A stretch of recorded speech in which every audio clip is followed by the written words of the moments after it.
crise política instalada em Brasília que já dura 3 anos. As reformas do governo Temer, o pacote de privatizações e as perspectivas eleitorais do PT para 2018. Nosso convidado de hoje é o ex-deputado e ex-ministro da Previdência, Ricardo Bezzoini, que comandou também outros ministérios dos governos Lula e Dilma, como Comunicações, Trabalho e Secretaria de Governo da Presidência da República. Bem-vindo. É um prazer estar com você. Passado um ano do impeachment da presidente, o afastamento definitivo da presidente Dilma, qual é a avaliação que hoje o partido faz dessa crise política que já se estende há tanto tempo, que começa ainda no governo dela em 2014 e está aí, atravessa já mais de um ano de governo Temer? Olha, é uma crise que talvez o povo hoje esteja percebendo o tamanho da encrenca que o país se meteu. Porque, evidentemente, a ruptura da democracia é sempre um ônus de difícil processamento para o país. Nós tivemos, na verdade, desde a eleição de 14, o fim da eleição, um grupo político no país que se insurgiu contra as urnas e trabalhou no sentido de inviabilizar o governo, que enfrentava dificuldades por conta de um cenário econômico mundial e de erros eventuais que tenham cometido, mas que, obviamente, teve a sua vida muito dificultada por uma oposição sem limites que não se preocupou com o impacto no emprego, na atividade social do país. Isso levou a todo aquele processo que teve como principal personagem o presidente da Câmara dos Deputados, Eduardo Cunha, que todos sabemos hoje como que ele conseguiu aquele prestígio todo para se eleger presidente da Câmara, com que recursos ele fez isso e como que ele articulou pesadamente para inviabilizar a vida política do país. Então, hoje nós estamos colhendo os frutos disso, os frutos amargos, que são o desemprego, a desestruturação do Estado, a falta de recursos orçamentários para políticas públicas fundamentais e uma série de outras questões negativas para o povo brasileiro. O senhor se referiu a eventuais erros que o governo Dilma tenha cometido, né? Associado aí a essas circunstâncias da oposição e do próprio Eduardo Cunha no Congresso, na Câmara. Mas que eventuais erros teria, o senhor se refere, e que peso ele teve, esses erros tiveram nesse contexto? A nossa presidenta Dilma inclusive em entrevista, já admitiu que possa ter feito uma análise subestimada do impacto da queda dos valores das commodities, que ocorreu durante o processo eleitoral de 14. O minério de ferro, o petróleo e outras commodities tiveram uma depreciação abrupta que reduziram a capacidade do Estado brasileiro de fazer uma execução orçamentária, digamos, no ritmo que vinha sendo feita, com expansão de políticas públicas, com investimentos crescentes. Naquele momento, até por estarmos num processo eleitoral, evidentemente quem está disputando a eleição no governo tem sempre aquela questão de como toma a decisão, em que ritmo toma, e nós tivemos, evidentemente, talvez, algumas insuficiências de análise naquele momento. Agora, o cálculo econômico, além do cálculo econômico, teve erro de cálculo político? Talvez o resultado das eleições parlamentares em 14 devesse ter nos alertado mais cedo de que havia uma deterioração da relação do Executivo com o Legislativo. Isso coincidiu com a articulação muito bem feita do ponto de vista do mal do Eduardo Cunha para ter a presidência da Câmara e usar a presidência para o seu projeto político. Aquilo provocou uma erosão da relação. E eu, na época, estava participando como membro da coordenação política de governo, junto com vários membros de outros partidos, e a gente percebia que não nos ministros, mas em relação à base parlamentar havia uma queda de aprovação, de apoio, e uma dificuldade muito grande de manter a estabilidade, em parte pelas dificuldades naturais da economia, em parte pela ação do Eduardo Cunha. Uhum. Agora, como é que hoje o PT enxerga as ações do governo Temer, né? O andamento do governo Temer nesse período? Vamos considerar aí, é quase um ano e meio, mas vamos considerar esse um ano, não é, que é uma data redonda que nós estamos fazendo. Na verdade, não há praticamente diferença entre um ano e um ano e meio, porque toda a sinalização do governo vem no mesmo sentido, de aceitar certos falsos dogmas do mercado, em relação à privatização, à contenção de gastos públicos e outras questões, como se isso fosse o passaporte garantido para os investimentos privados internacionais aportarem em grande número no Brasil. Esse é um mito que os liberais eternamente se equivocam na América Latina toda. A Argentina é um exemplo disso com Macri e o Brasil com Temer. Dois casos diferentes, porque Macri chegou ao poder pelas urnas e Temer chegou através de um golpe.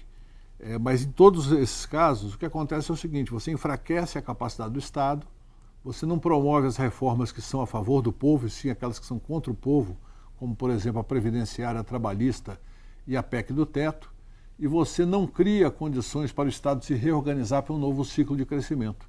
E isso aconteceu durante todo o governo Temer. O que nós vimos cortes atabalhoados, mal feitos, nós vimos a tentativa de vender a riqueza do povo brasileiro e de prejudicar os trabalhadores. A reforma trabalhista é uma tragédia para o trabalhador.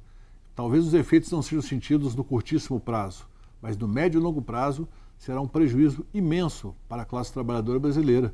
Os sindicatos vão se enfraquecer e vão perder capacidade de negociar. E não há alternativa para isso no curto e no médio prazo. Então, tudo o que está acontecendo no Brasil significa enfraquecimento do país. Desemprego mais alto, economia patinando e falta de uma estratégia econômica de médio e longo prazo. Um país como o Brasil não pode se planejar para 3 ou 4 meses.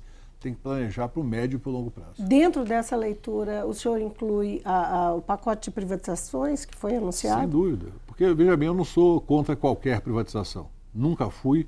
Sempre defendi que o Estado tem que avaliar democraticamente a cada período o que é função do Estado e o que não é. Agora, nós temos empresas estratégicas e ativos que foram conquistados com muita luta. Por exemplo, a Petrobras e o pré-sal. O pré-sal, que o PSDB e outros partidos diziam que era uma ilusão, que estava sendo vendida pelo Lula ao país, hoje já representa mais de 50% da produção brasileira.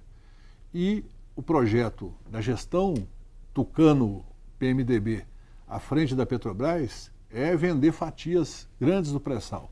É privatizar pedaços importantes da Petrobras. Os bancos públicos estão sendo enfraquecidos com PDV, com restrição à operação do crédito, falsas discussões sobre subsídio, que muitas vezes são absolutamente viáveis do ponto de vista da estratégia bancária, mas que são vendidos como se fosse subsídio estatal ao crédito, e que não são. Então, os bancos públicos estão sendo enfraquecidos, a Petrobras, agora o anúncio da venda da Eletrobras, que é um crime contra o país. Ou seja, privatizar não é pecado, mas o Estado tem que preservar aquilo que é estratégico e garantir para o país que nós tenhamos as futuras gerações com estrutura econômica para poder enfrentar os grandes dilemas do capitalismo mundial. O senhor vê alguma possibilidade de a oposição conseguir deter esse pacote no Congresso? Claro, a oposição é minoritária, mas qual que é a chance disso não conseguir avançar? Depende muito da articulação entre o trabalho parlamentar e o trabalho popular, ou seja, o trabalho sindical, o trabalho dos movimentos populares e o processo pedagógico que a gente faz permanentemente, mas que é um processo difícil, que tem que ser trabalhado fortemente junto à população. No caso da Eletrobras, deixar claro que a venda da Eletrobras significa que as tarifas vão sair do controle público e vão passar efetivamente para um jogo de pressões do setor privado. Assim como a perda do processo que estava sendo construído em relação ao pré-sal significa perda de soberania energética para o futuro do Brasil. Deixar de ter, por exemplo, o BNDES emprestando com a TJLP e ter que ter uma taxa mais próxima dos juros de mercado que a taxa que foi aprovada pela Câmara dos Deputados, significa que o grande empresário, mas também o médio, o pequeno e o micro, vão deixar de ter certas linhas de crédito que são vitais para o investimento que gera atividade econômica, emprego e recolhimento de tributos quando a produção fica madura para produzir riqueza de fato. Uhum. Agora, especialmente no final da semana que passou, até sexta-feira, houve muita movimentação na mídia em torno do resultado do trimestre, né, que houve aí um aumento do PIB no trimestre de 0,2%, e isso teria sido entendido assim, pelo menos parou de piorar, né? O país parou de piorar, um respiro e tal. O ministro da Fazenda foi mais otimista, falou em trajetória sustentável do crescimento econômico e tal. Isso pode dar, digamos, um impulso de credibilidade ao governo Temer dentro do Congresso? A economia pode ajudá-lo e ele colocar, por exemplo, conseguir colocar até o final do ano, levar para ser aprovada a reforma da Previdência?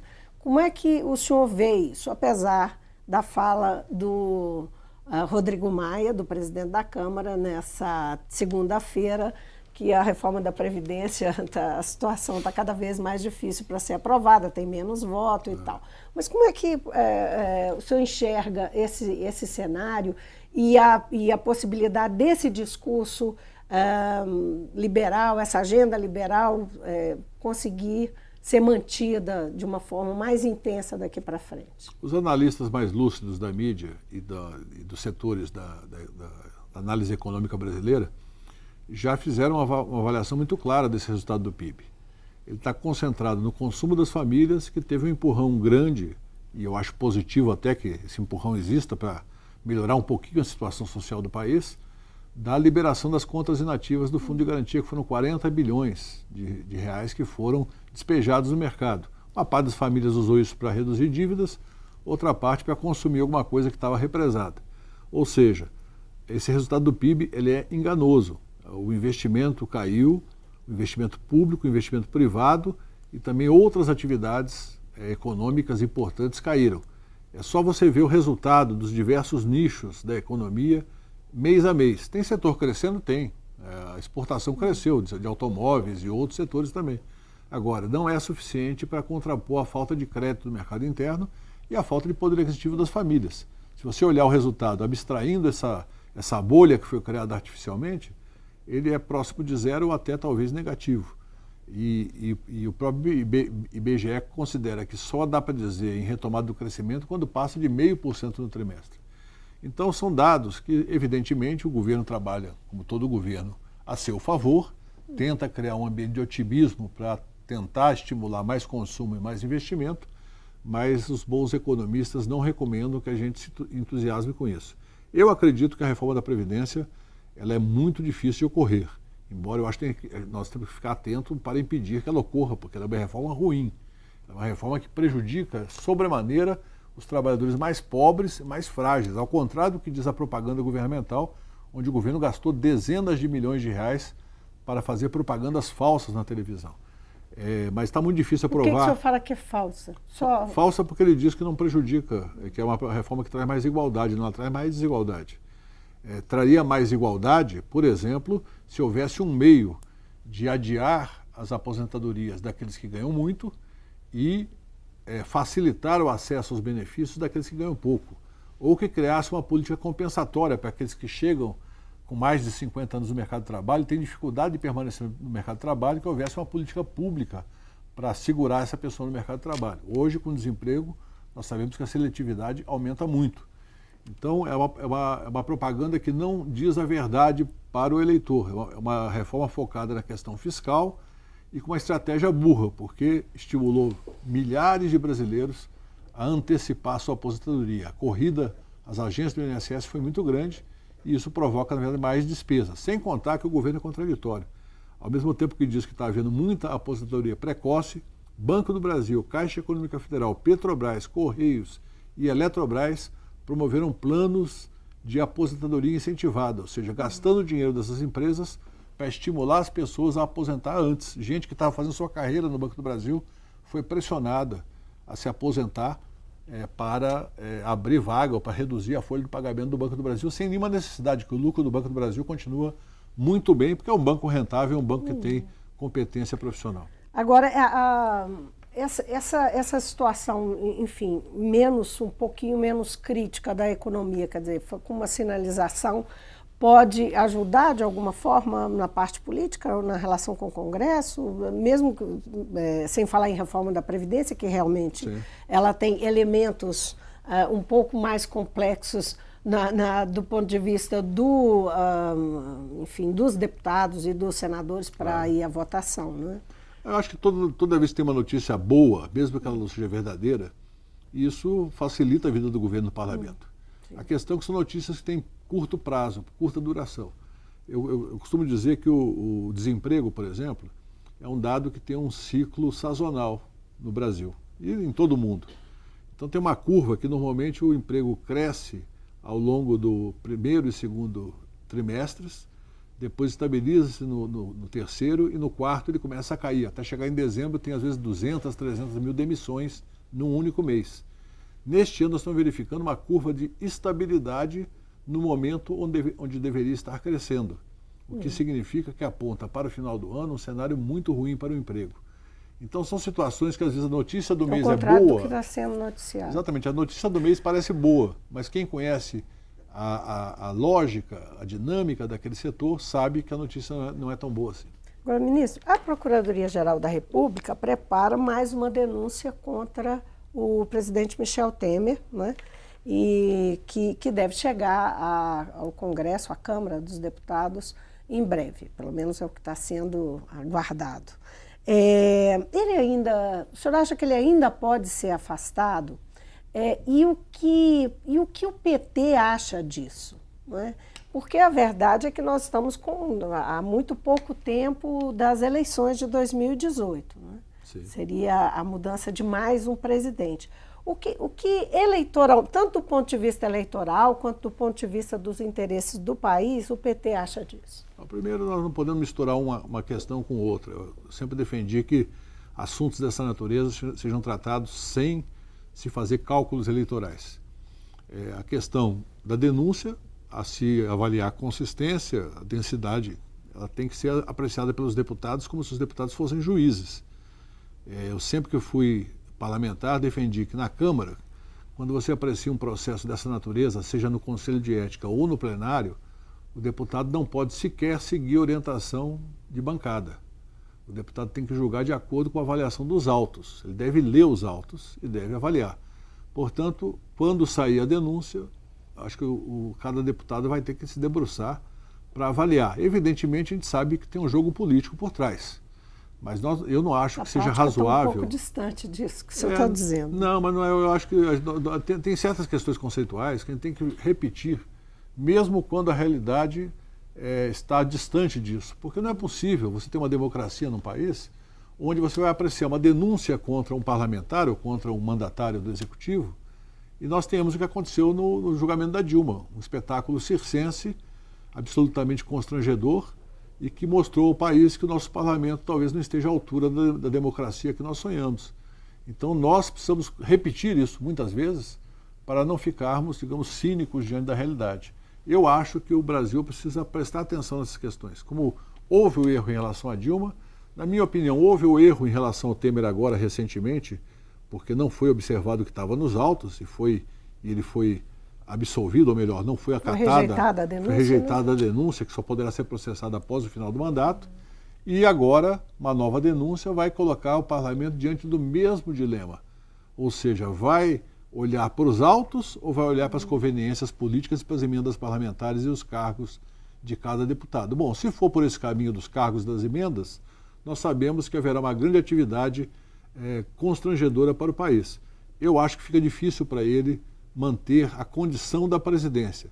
E manter a presidência vai depender do nível de negociação que se fará com partidos e parlamentares. Lamentavelmente, essa é a situação do parlamento brasileiro. E eu quero sempre repetir, eles não chegaram lá por obra de nenhum acidente, foram eleitos pelo povo brasileiro. Portanto, tão importante quanto votar para presidente é escolher bem os parlamentares para que nós não tenhamos essas cenas lamentáveis no parlamento do nosso país.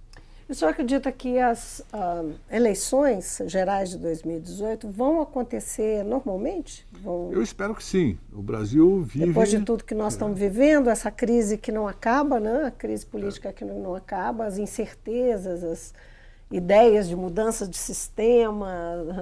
Eu costumava dizer sempre, até o golpe de 2016, que o Brasil deveria ter um olhar, digamos, carinhoso para a Constituição de 88.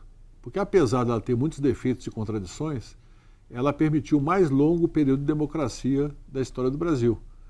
Desde a eleição de 89 para presidente, nós tivemos eleições de Collor, o impeachment dentro da ordem institucional, depois eleição de Fernando Henrique Cardoso, a posse de Itamar, cumprimento do mandato de Itamar, Plano Real, eleição e reeleição de Fernando Henrique Cardoso, eleição e reeleição de Lula, eleição e reeleição de Dilma. Ocorre que, num certo momento, uma aventura comandada por pessoas inescrupulosas levou o Brasil a uma nova ruptura. Portanto, como houve uma ruptura em 16, nada impede que possam tentar uma ruptura em 18. Que tipo de ruptura? Talvez mudar o sistema de governo atabalhadamente, embora o plebiscito que ocorreu em 93, digamos, consolidou a visão do presidencialismo como cláusula pétrea na nossa Constituição, salvo um outro plebiscito que possa reverter esse posicionamento. Eu sou um parlamentarista por convicção, mas reconheço que no Brasil nós não temos estrutura partidária para praticar um parlamentarismo de qualidade.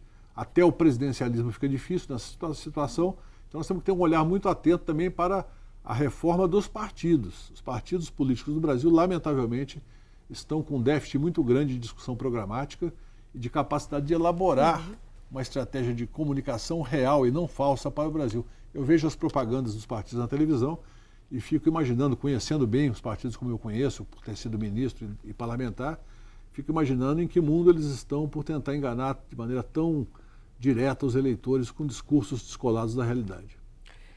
O PT foi muito atingido com os escândalos, todos os escândalos que estão no repertório da Operação Lava Jato, escândalos de corrupção. Que efeito isso vai ter, não é, sobre que cálculo o partido está fazendo, dos efeitos que podem ter sobre as eleições, sobre as disputas que o partido da qual o partido vai participar, né, tanto para a presidência quanto as disputas regionais.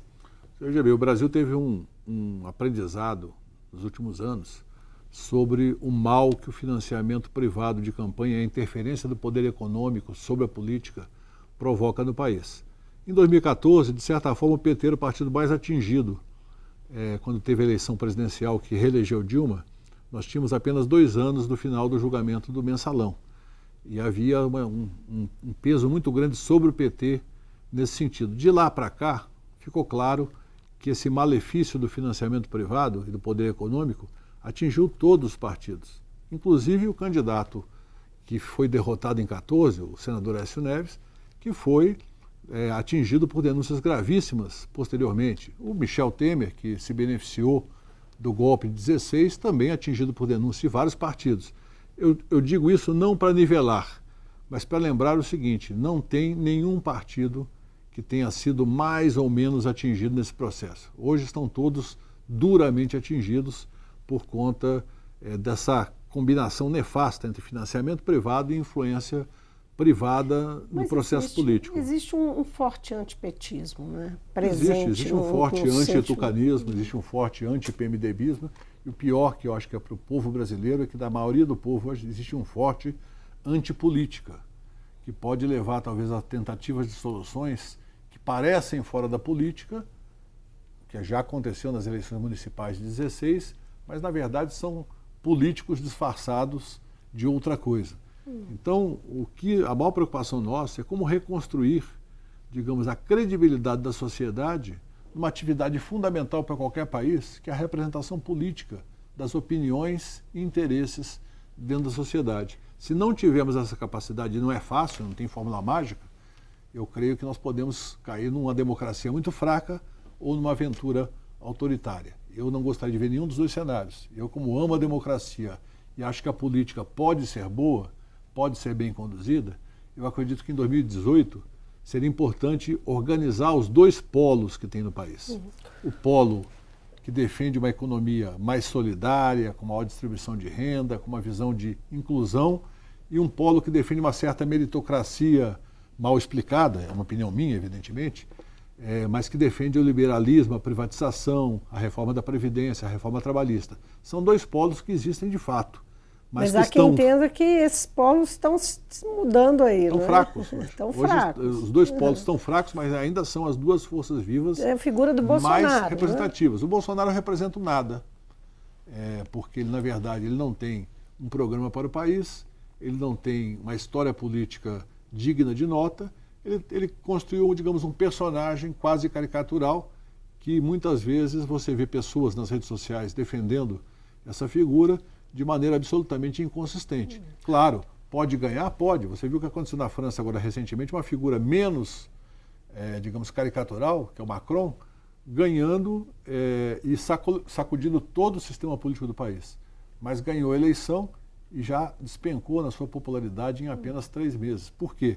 Porque não tinha um projeto consistente atrelado a forças reais da sociedade. Tinha apenas um discurso falso de uma renovação que não tinha base real para ocorrer. Agora, e Lula?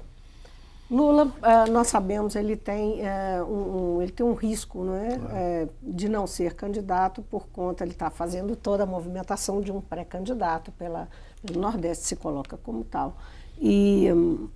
Mas tem o risco de ser impedido pela Justiça. Como é que o partido está vendo essa perspectiva? Como é que está fazendo esse cálculo? Nós estamos em ano pré-eleitoral, não tem como fugir, Claro. não é, dessa discussão, seja interna ou externa. É evidente, essa discussão está nas ruas hoje. Lula é a figura que mais agrega no país, ainda, não é majoritário, mas é a figura que mais agrega no país. Tem uma relação muito forte, pelo que realizou como presidente da República, com setores importantes do eleitorado. Tem uma história a defender, independente de eleição. Uma parte dessa caminhada pelo Brasil é para defender sua própria história, para defender a sua dignidade como ser humano, como líder político. Mas, ao mesmo tempo, é a alternativa real de grande parte do povo brasileiro que enxerga nele uma pessoa capaz de unir uma parte da sociedade em torno de um objetivo claro, que representa, em parte, o legado do governo Lula. E as esquerdas podem se unir em torno de Lula? Eu acho que é difícil que as esquerdas se unam em geral. As esquerdas brasileiras têm muitas visões diferentes sobre o processo. Eu acho que uma parte da esquerda tem, sim, simpatia pela candidatura do Lula, mas, fundamentalmente, eu diria que nós temos a penetração em setores da sociedade, do mundo político e do mundo empresarial e do mundo sindical, que enxergam no Lula aquela chama que pode motivar de novo o país a fazer como aconteceu em 2003. Em 2003 o Brasil estava quebrado, literalmente. Eu fui ministro do primeiro ano do governo Lula e vi o que era o governo por dentro. O governo... Foi quando o senhor foi ministro da Previdência. Exatamente, um Estado totalmente esfacelado.